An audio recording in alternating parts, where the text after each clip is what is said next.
ഹിറ്റായി.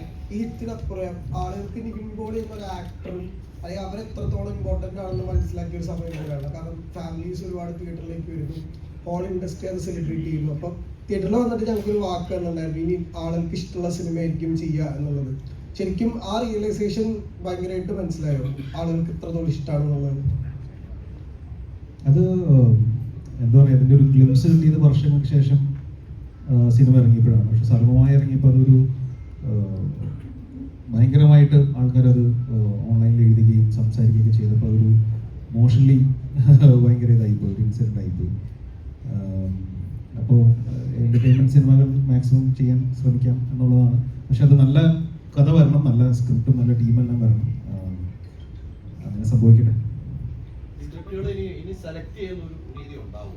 നേരത്തെയും സെലക്ഷൻ ഉണ്ടായിരുന്നു, ചില സിനിമകൾ പരാജയപ്പെടുന്നു, ചില സിനിമ ഇപ്പം ആ ഒരു നല്ല ബിഗ് ടൈമിലാണ് നിൽക്കുന്നത്. ഇനിയുള്ള സെലക്ഷൻ എങ്ങനെയായിരിക്കും മുൻകൂട്ടി പറയാം? അല്ല, അങ്ങനെ വിജയം പരാജയം നമുക്ക് സ്ക്രിപ്റ്റ് സെലക്ട് ചെയ്ത് നമുക്കൊന്നും ചെയ്യാൻ പറ്റുന്ന കാര്യമല്ല. അപ്പോൾ നമ്മൾ എത്ര അടിപൊളി ടീമാണെങ്കിൽ ആ സിനിമ തിയേറ്ററിൽ വേണമെങ്കിൽ പരാജയപ്പെടാമല്ലോ. അത് പ്രേക്ഷകർ തീരുമാനിക്കുന്ന കാര്യമാണ്. നമുക്ക് കണക്ട് ആവുന്ന സിനിമകൾ ചെയ്യുക, അതൊരു എൻ്റർടൈൻമെൻറ്റ് വാല്യൂ ഉള്ള ഫ്രണ്ടിൽ വെച്ചിട്ട്, എൻ്റർടൈൻമെൻറ്റ് മാറ്റർ ഫ്രണ്ടിൽ വെച്ചിട്ട് സിനിമകൾ ചെയ്യുക എന്നുള്ളതാണ് ഞാനിപ്പോൾ ആലോചിക്കുന്നത്. നിങ്ങൾ ഒരുമിച്ചൊരു നിങ്ങളൊരു ടീമുണ്ടല്ലോ, ഞാനാണെങ്കിലും വിനീതാണെങ്കിലും മജു ആണെങ്കിലും അങ്ങനെ ഒരു ടീമുണ്ട്.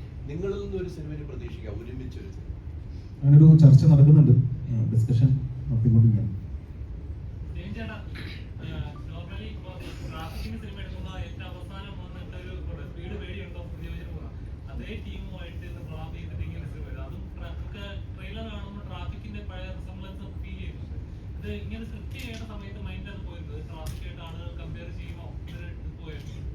അത് രണ്ടും ഒരേ പാത്തിൽ സഞ്ചരിക്കുന്ന സിനിമയാണ്. ട്രാഫിക് ആണെങ്കിലും ബേബികളാണെങ്കിലും. പക്ഷെ ട്രാഫിക് പോലത്തെ സിനിമയല്ല ബേബികൾ.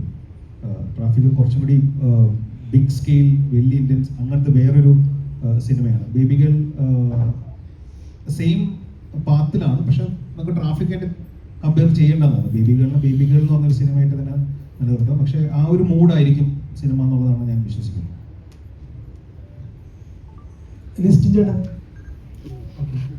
ചേട്ടാ, കഴിഞ്ഞ പ്രാവശ്യം ടി എന്നുള്ള സിനിമയുടെ പ്രൊമോഷന് വേണ്ടിയിട്ട് ജീവ സാർ വന്നപ്പോൾ അദ്ദേഹം ഒരു പ്രൊഡ്യൂസറും കൂടിയാണ്.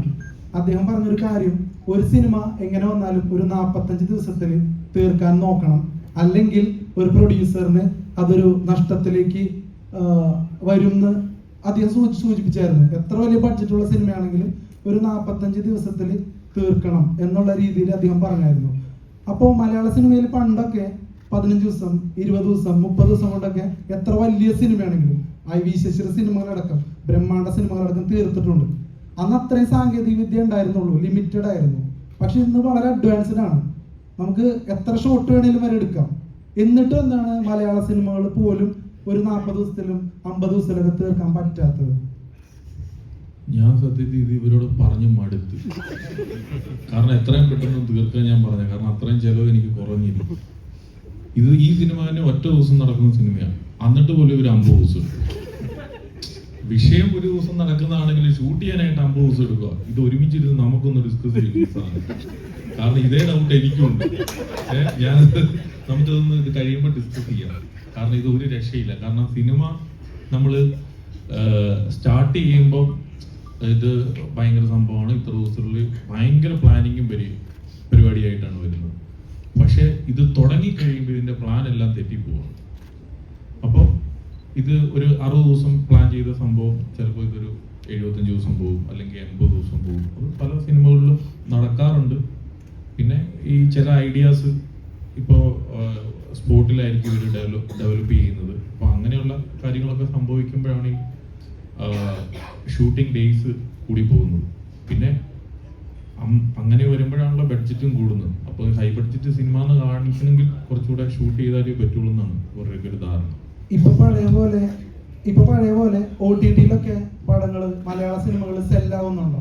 കാരണം ഒരിടക്ക് പ്രൊഡ്യൂസേഴ്സ് പറയുന്നുണ്ടായിരുന്നു, മലയാള സിനിമകൾ അങ്ങനെ എടുക്കുന്നില്ല, തിയേറ്ററിൽ ഓട്ടം നോക്കിയിട്ടൊക്കെയാണ് എടുക്കുന്നതെന്ന് പറയുന്നുണ്ടായിരുന്നു. ഇപ്പൊ എങ്ങനെയാണ്? OTT നമുക്ക് ഫ്രണ്ട്ലി ആണോ? അല്ല, ഇപ്പോ നിങ്ങൾക്കറിയാം, ഇപ്പൊ ഇൻഡസ്ട്രിയുടെ ഒരു സ്വഭാവം തന്നെ ഇപ്പൊ ഇവൻ മാറിപ്പോയി. ഇപ്പം അതുകൊണ്ടിട്ടാണ് എന്താ പറയുക, എല്ലാ സിനിമകളും ഇപ്പോൾ ആഫ്റ്റർ റിലീസാണ് നടക്കുന്നത്. നേരത്തെയൊക്കെ പ്രീ സെയിൽ നടക്കുമായിരുന്നു.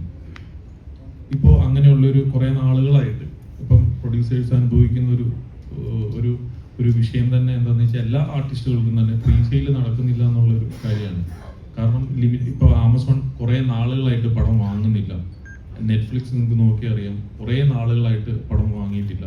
ഇപ്പോൾ ലാസ്റ്റ് എക്കോയാണ് വാങ്ങിയിരിക്കുന്നത്. അപ്പോൾ അതുകൊണ്ടിട്ട് സെയില് നടക്കുന്നില്ല പൊതുവെ. ആഫ്റ്റർ റിലീസ് പടം ഹിറ്റാണെങ്കിൽ അന്നേരം വാങ്ങുന്നുണ്ട്. ഇപ്പോൾ എന്താണെന്ന് വെച്ച് കഴിഞ്ഞാൽ പടങ്ങൾ കണ്ടിട്ട് അത്ര കോൺഫിഡൻസ് തോന്നുന്ന പടങ്ങൾ അവർ വാങ്ങുന്നുണ്ട്. ഇപ്പോൾ സ്റ്റാർട്ടായിട്ടുണ്ടെന്ന് തോന്നുന്നു. കാരണം നമ്മുടെ ഈ പടം